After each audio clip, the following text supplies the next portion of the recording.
অভিযোগও এসেছে পিএসজি নিয়ে, তা হলো এমবাপ্পের পারিশ্রমিক আটকে দেয়া। বিস্তারিত ইমতিয়াজ আলমের রিপোর্টে।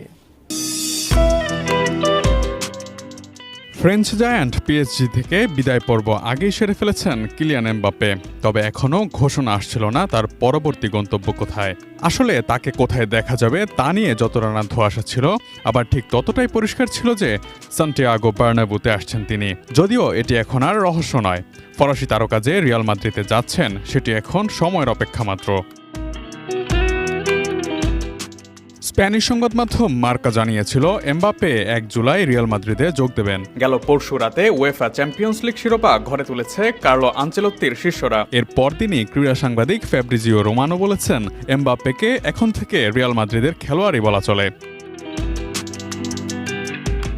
ফুটবলারদের দলবদলের খবর আগাম জানিয়ে দেওয়া নিয়ে সাংবাদিক রোমানোর খ্যাতি রয়েছে।